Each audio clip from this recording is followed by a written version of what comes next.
Can you hear me? Anybody? Somebody? Can you hear me? Because I lost connection. Okay. So now the first question I'm going to look at, we'll be looking at some questions and as we progress. Alright, so the first question we're looking at is saying calculate the size of x. Rather, calculate the value of x. So the first one we have is this. Okay, we have a 90 degrees angle right here, and we have a 30 degrees angle there, and then we have x there, and we have a 5 centimeter there.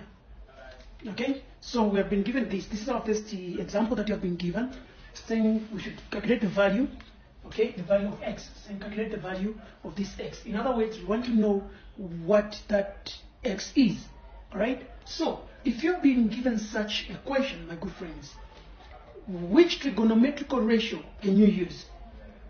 If you have been given such a question, which trigonometrical ratio can you use? Surprise, long time, my friend. Which trigonometrical ratio can you use? Sakulanda, hey. So there is an important mnemonic that is commonly used in trigonometry for easy reminder of these trigonometrical ratios, and this mnemonic is called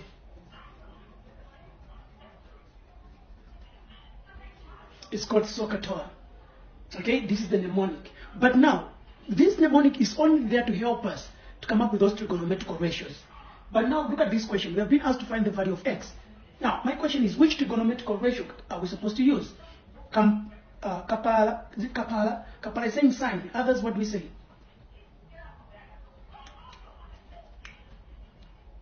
Alright, so the trigonometrical ratio that you're going to use, you look at the sides that you've been given.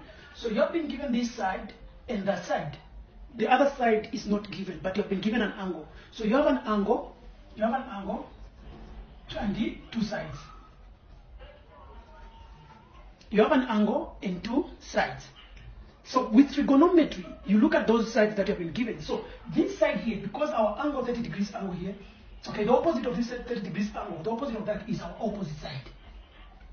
Alright, then you look at where your 90 degrees angle is, which is the right angle is.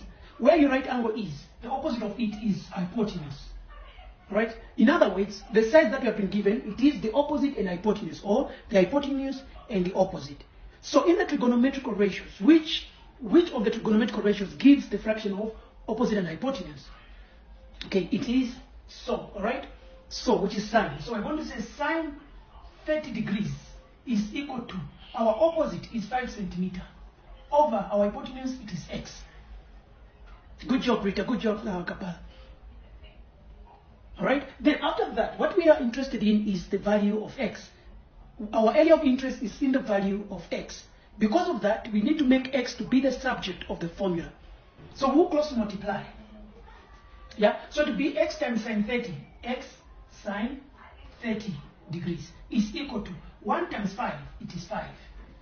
Is that so? No, because what we want to find is the value of x. Hence, we are going to divide both sides by sine 30. Even that side by sine 30. Then we say x is equal to, right? What is 5 over sine 30? What is 5 over sine 30? So quickly grab a calculator. Of course, you can use special angles. If you are very much familiar with the special angles, you can use special angles. It will help you out. Alright? Because for special angles, sine 30 it is half.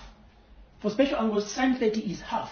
So you can easily introduce the special angles by saying it will be 5 times 1 over half, which is 1 over 2.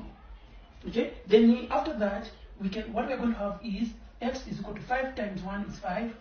Okay? Divide by half. And then if we cross multiply, if we introduce multiplication, we're going to get a reciprocal of that fraction, which is 2 over 1. Then say 5 times 2 is 10 over 1. 1 into 10 is 10. So our x is 10 if we use special angles. Alright, what I just did was to say 5 over 1 over 2. Because sine 30 in special angles, it is 1 over 2. Alright, so what I just replaced with special angles where the sine 30 is. And then I said 5 divided by half, it is 10. Because what we have now is 5 divided by half. It's 5 divided by half. Which when we introduce multiplication, we're going to have 5 times. This fraction on our right side reciprocate. Hence we have 2 over 1. Then when we say 5 times 2, it is 10 over 1. 10 over 1, it is 10. That is if you use special angles. But if you don't use special angles, then what you do is you simply say 5 divided by sine 30. It will still give you 10. Alright? 5 divided by sine 30, it will still give you 10. Alright. Somebody's asking, where is the 1 on top of the half coming from? Alright, because we have a fraction here. So what I did was this daily. Let me show you what I did quickly. Where's my cross? Okay, right here.